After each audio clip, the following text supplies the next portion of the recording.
معزز صحافی حضرات، آپ لوگوں کے علم میں ہوگا کہ مورخہ 28 نومبر 2023 کو بلوچستان سے جبری گمشدہ افراد کی فیملیز نے اسلام آباد پریس کلب کے سامنے علامتی بھوک ہڑتالی کیمپ قائم کیا۔ نیز ہم نے اپنے بیانات بھی میڈیا کو ریکارڈ کروائے، جن میں اسلام آباد آنے کے اغراض و مقاصد اور اپنے قانونی و آئینی مطالبات شامل تھے۔ یاد رہے کہ بلوچستان سے صرف یہ چند خاندان نہیں ہیں، بلکہ بلوچستان سے مجموعی طور پر جتنے بھی گمشدہ افراد کی فیملیز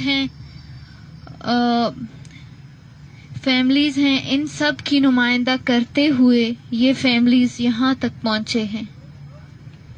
ان فیملیز کے مطالبات درج ذیل ہیں۔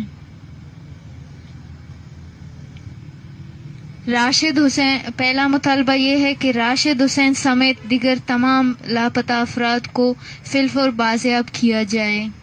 اور دوسرا مطالبہ یہ ہے کہ عالمی انسانی حقوق کے اداروں کی موجودگی میں بلوچستان میں جبری گمشدگیوں، فیک انکاؤنٹرز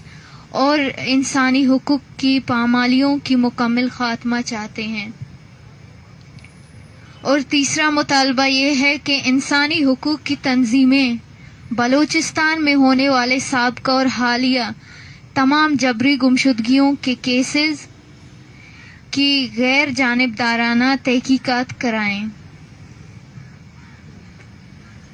مندرجہ بالا پیش کیے گئے تینوں مطالبات پر جب تک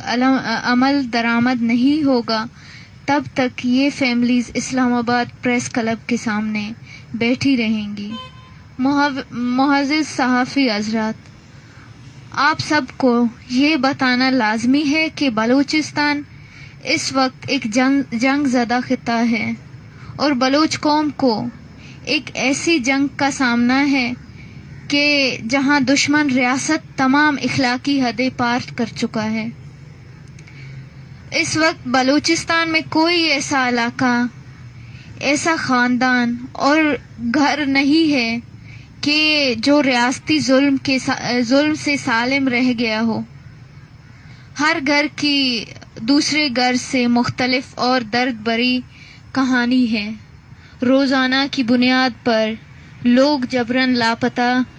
کیے جا رہے ہیں، اور ایسے ہی جبری گمشدہ بلوچوں کو جعلی مقابلوں میں شہید کر دیا جاتا ہے۔ کل ابدوئی بارڈر تربت کے علاقے مند میں شعیب عبدالحمید نامی ایک جوان کو مسلح فورسز نے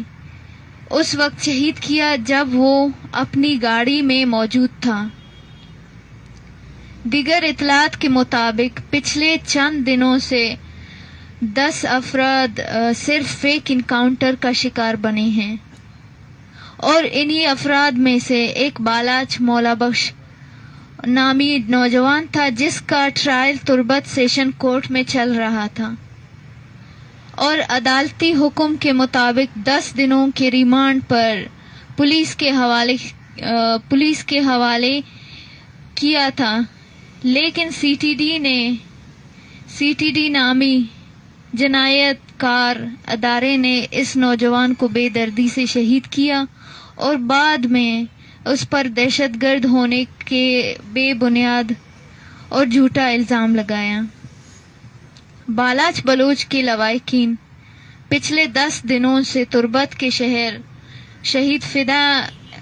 احمد چوک پر بالاچ کی لاش کے ساتھ دھرنا دیے بیٹھے ہیں، اور انہی 5 دنوں میں دھرنے کو سبوتاژ کرنے کے لیے ریاستی اداروں نے ہر ممکن کوشش کی، یہاں تک کہ ریاست نے بوکھلاہٹ میں آ کر لواحقین کو مال و زر کی پیشکش کی، ان کو دھمکایا اور ہراساں بھی کیا، اور مزید شہید بالاچ کی بہن نجمہ بلوچ کو پہلے ریاستی ادارے مذاکرات کے نام پر اپنے ساتھ لے گئے، اور اس کے بعد کئی گھنٹوں تک ان کو یرغمال بنایا گیا۔ تاکہ وہ اپنے مطالبات سے دستبردار ہو کر دھرنے کا اختتام کر دیں۔ معزز صحافی حضرات، دشمن چونکہ کھلی دشمنی پر اتر آیا ہے، لہٰذا یہ وقت کھڑے ہونے کا وقت ہے، ایک ساتھ جڑ جانے کا وقت ہے اور اپنے دشمن کے خلاف متحد ہو جانے کا وقت ہے، کیونکہ اگر آج ہم نے ریاست کی اس یلغار کے سامنے چپ رہیں تو اس کے نتائج ہماری نسلیں بھگتیں گی۔ لہٰذا اپنی اور اپنی آئندہ آنے والی نسلوں کی نجات کے لیے باہر نکلیں اور اس یلغار کے خلاف ڈٹ جائیں جو کئی دہائیوں سے بلوچستان میں جبری طور پر بلوچوں کو اپنی زندانوں میں ڈالتے ہیں اور خاندانوں کو اذیت کا شکار بناتے ہیں۔ اسی امید کے ساتھ ہم یہاں بیٹھے ہیں کہ بلوچ قوم ہمارے ساتھ کھڑی ہے۔ شکریہ۔